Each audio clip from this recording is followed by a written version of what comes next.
अस्सलाम वालेकुम। मैं हूं हफ्सा हैदर और आज का हमारा टॉपिक जो है वो अदबी तहकीक के बारे में है। ये एम फिल उर्दू का टॉपिक है और एम फिल उर्दू में ये बहुत ज़्यादा ज़रूरी है। अदबी तहकीक क्या होती है? अदब के मुतल्लिक तहकीक को अदबी तहकीक कहते हैं। अब तक अदब पर बहुत ज़्यादा काम हो चुका है। असल काम तो 20वीं सदी में शुरू हुआ और इसमें मौलवी अब्दुल हक, हाफिज़ महमूद शेरानी, इम्तियाज़ अली अरशी और बहुत सारे लोगों ने इसमें ग्रां कदर अपनी खिदमत अंजाम दी। उसके अलावा उर्दू अदब में जो बेहतरीन काम किया और नस्बुल ऐन की तरह काम किया, जिन्होंने दिन रात एक कर दिया, मौलवी अब्दुल हक जैसे बुज़ुर्ग हैं, उन्होंने ये काम किया और बहुत ही अच्छे तरीके से काम किया। मौलवी अब्दुल हक ने जो काम किया, उन्होंने जो दिल्ली के और लखनऊ के ऐसे ऐसे दक्कनी और कदीम दक्कन के ऐसे ऐसे नुस्खे जो थे, उनकी तलाश और सेहत का बुनियादी काम उन्होंने किया। गैर दरियाफ्त शुदा अदब जो है वो सबके सामने लाए और जो मालूम अदब थी उसकी काया पलट दी। 9 दरियाफ्त किताबों में उनके बहुत सारे मुकदमे और मतन ऐसे हैं जिन्होंने मुस्तकबिल की राह हमवार कर दी। मिराजुल आशिकीन, कुतब मुश्तरी, अली नामा इसी सिलसिले की किताबें हैं। उनका मुख्तसर दकीक मकाला उर्दू के नशनुमा में सूफिया कराम का काम है। उर्दू में तहकीक बाज़ाब्ता तौर पर जो शुरू हुई, हाफिज़ महमूद शेरानी ने उसको शुरू किया। उसके बाद इम्तियाज़ अली अरशी, मोहम्मद शफ़ी, हामिद असद, शेख मोहम्मद इकराम और रिजवी अदीब शामिल है। जो इसका इर्तका है अदबी तहकीक का, वो हमारी आज़ादी जो है उससे रबा सदी कबल शुरू हुआ। डॉक्टर मुहिउद्दीन कादरी ज़ोर ने कुलियाती कुतब शाही जो है उसमें बहुत ही एहतियात से काम लिया और उन्हें महतात मुहक्किक के तौर पर जाना जाता है। इसलिए उन्हें ज्ञानचंद जैन जो हैं उन्हें बुतशिकन का लक़ब दिया और रशीद हसन ने उन्हें मुअल्लिम सानी कहा। हालांकि आज़ादी के बाद उन्होंने बहुत ज़्यादा काम किया, लेकिन कोई किताब नहीं लिखी है उन्होंने।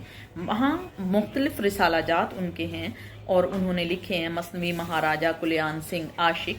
काजी अब्दुल वदूद ने भी अपना बहुत बड़ा हिस्सा डाला, जिसमें काते बुरहान, शहर अशोक और दीवाने जो शिस शामिल हैं। इम्तियाज़ अली अरशी ने जो काम किया वो सबसे बड़ा काम था। वो काम क्या था? मकातिब गालिब थे, जिनको उन्होंने साइंटिफिक अंदाज में हमारे तक पहुँचाया। और जो इसके अहम सतून हैं जो तकसीम के बाद जिन्होंने बहुत ज़्यादा काम किया अदबी तहकीक पर, उनमें doctor Syed Abdullah, doctor Waheed Qureshi, doctor Ghulam Mustafa, Rasheed Hasan Khan, doctor Jameel Jalibi और डॉक्टर ज्ञानचंद जैन, डॉक्टर सुहेल बुखारी जैसे लोगों ने इसमें बहुत गिरां कदर खिदमत अंजाम दी और इन्होंने बहुत ही अच्छा काम किया। उसके बाद इसी से रेलिवेंट जो क्वेश्चन था वो ये है, तहकीक का तरीक़ाकार क्या होना चाहिए? उसका ये है, मौजू दायरा कार का इंतखाब करना चाहिए। नज़म है ये नसर है, किस पर काम है, इसको डिफ्रेंशिएट करना चाहिए। अपने लिए ख़ास मौजू का इंतखाब करे एक मुहक्किक। मौजू क्यों लिया जा रहा है उसको डेफिनेट इस चीज़ की खबर होनी चाहिए। इस मौजू पर कितना काम पहले हो चुका है, मज़ीद कितनी गुंजाइश बाकी है, इस पर उसे काम करना चाहिए। इससे उसका इल्म का दायरा कितना वसी होगा, ये भी ज़रूर उसके ख्याल में होना चाहिए। मौजू मुहक्किक के मिजाज से मुताबिकत रखता है या नहीं रखता, ये भी ज़रूर होना चाहिए। निगरान का मुकम्मल ताआमुन उसे हासिल हो। सबसे पहले हाइपोथेसिस यानी कि मफरूज़ा ज़रूर कायम कर लेना चाहिए। मफरूज़ा कायम करना इसलिए ज़रूरी है कि जब हम देखते हैं कि ये काम अपने माइंड में खाका ज़रूर बना लेना चाहिए जब हम तहकीक कर रहे होते हैं कि ये आगे चलकर कितना हमारे लिए बेनिफिशियल होगा। अगर सपोज़ हम एक अजीम शायर के तौर पर मीर तकी मीर को देख रहे हैं, जब मवाद हम इकट्ठा करेंगे तो वो शायरी में गज़ल के तो वो शहनशाह हैं, मगर उन्हें जो बाकी सनफ़ हैं उन पर ख़ास अबूर हासिल नहीं है। हमें वो मवाद नहीं मिलेगा, इसलिए हमें उसे स्किप करना पड़ेगा। तो इसलिए हमें मौजू से मुतल्लिक पहले खाका ज़रूर रेडी कर लेना चाहिए। और इसके अलावा मौजू जमा करना और उसका गहरा मुतालिया करना और सही इस्तेमाल में लाना बहुत ज़्यादा शामिल है।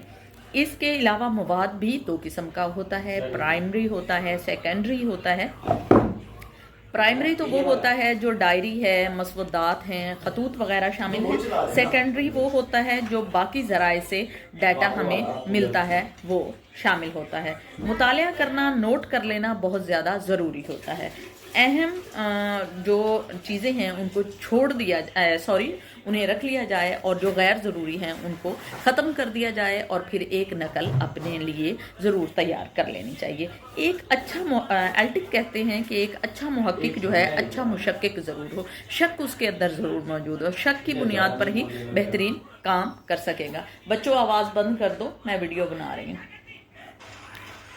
غیر جانبداری کا وہ مظاہرہ کرے، اس کی اور اپنی تحقیق کے اندر، اپنے مقالہ کے اندر وہ ایک ایسی چیز دیکھے کہ وہ ضرور جس کا حق ہے اس کو دے. جیسے کہ شبلی نعمانی نے کیا کہ انیس کی جو خوبیاں تھیں ان کو انہوں نے کم کر دیا اور دبیر کی خوبیوں کو اجاگر کر دیا، یہاں وہ ڈنڈی مار گئے. اس طرح سے طریقہ کار نہیں ہونا چاہیے. یہ تھا آج کا کویسچن اور آج کا لیکچر، یہ جو تحقیق کے متعلق تھا کہ ادبی تحقیق کیا ہوتی ہے اور اس کا دائرہ کار کیا ہوتا ہے اور اس کا طریقہ کار کیا ہوتا ہے.